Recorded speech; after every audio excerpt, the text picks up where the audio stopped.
जय माता दी दोस्तों, मैं आपके चैनल सिर्फ आध्यात्मिक इंडिया में आपका स्वागत करती हूँ। दोस्तों, आप सभी को नवरात्रि की बहुत ही शुभकामनाएं। दोस्तों, आज के इस वीडियो में हम जानेंगे शारदीय नवरात्रि 2020 में घट स्थापना विधि, पूजा मुहूर्त, नवरात्रि कब से शुरू है और कब तक रहेगी और नवरात्रि में कैसा अद्भुत संयोग बन रहा है, इसके बारे में भी जानेंगे। दोस्तों, जैसे ही हम नवरात्र शब्द को सुनते हैं, हमारे मन में पूजा पाठ, व्रत, हवन, कन्या पूजन, डांडिया, रावण वध और भी बहुत प्रकार के उत्सवों का चित्र आने लगता है। हमारे भारत में शारदीय नवरात्र बहुत ही विशेष है और भारत के विभिन्न हिस्सों में विभिन्न प्रकार से, जैसे पंडालों का भव्य रूप, कहीं डांडिया की धूम तो कहीं व्रत हवन दिखाई देता है। लेकिन दोस्तों, जैसा कि हम सभी जानते हैं, इस साल 2020 में कोरोना के कारण नवरात्रि का त्यौहार ज़्यादा धूमधाम से नहीं मनाया जाएगा, जैसा कि हम हर साल मनाते आ रहे हैं। लेकिन दोस्तों, आप सभी अपने अपने घरों में मां अम्बे का स्वागत करें और घर पर ही रहकर धूमधाम से नवरात्रि का त्यौहार मनाएं। मां दुर्गा अपने भक्तों को आशीर्वाद देती है और किसी न किसी रूप में अपने भक्तों को दर्शन तो जरूर ही देती है।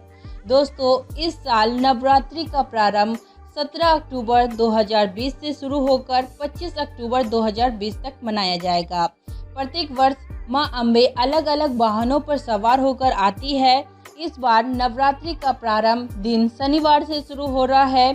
अगर शनिवार और मंगलवार से प्रतिपदा यानी कि कलश स्थापना हो, तब माता की सवारी घोड़े पर होती है।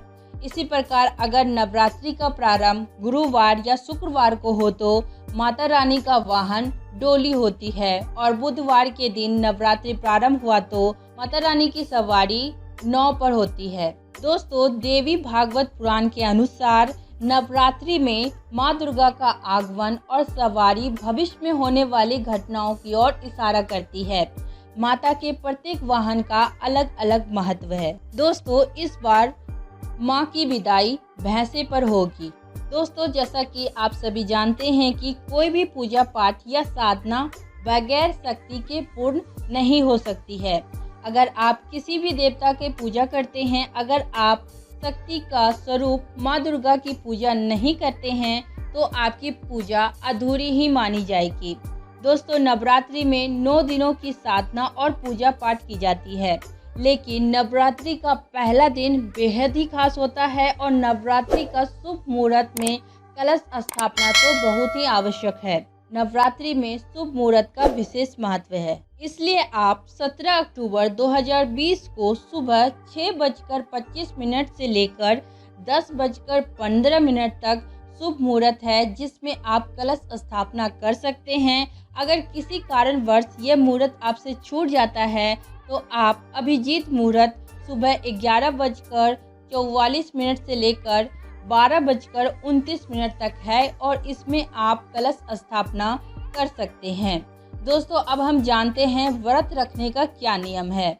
नवरात्रि में 9 दिनों तक का उपवास और व्रत रखा जाता है और माता जी की पूजा करने के बाद ही फलाहारी की जाती है। व्रत में नमक बिल्कुल भी नहीं खाना चाहिए। नवरात्रि में पूरे दिन और पूरे नवरात्र में माता का जप, पूजन, ध्यान ये सभी काम करना चाहिए और नवरात्रि में माँ दुर्गा की पूजा सुबह और शाम 2 समय की जाती है। उसके बाद ही आप फलाहारी कर सकते हैं। दोस्तों, माँ दुर्गा अपने भक्तों के सारे कष्ट को दूर करती है और अपने भक्तों को सुख, समृद्धि और शांति प्रदान करती है। तो आप माँ दुर्गा की पूजा पूरे मन से करें। माँ दुर्गा की पूजा में किन किन सामग्रियों का विशेष महत्व है और किन किन सामग्रियों के बिना आपकी पूजा असफल मानी जाएगी, इसके बारे में मैं अगले वीडियो में आप सबके साथ शेयर करूंगी। तो दोस्तों, मुझे उम्मीद है कि आपको इस वीडियो से ज़रूर कुछ न कुछ जानकारी मिली होगी नवरात्रि को लेकर। दोस्तों, आप मेरे इस वीडियो को लाइक करें और शेयर करें और आपने अपना कीमती समय दिया, इसके लिए दिल से धन्यवाद।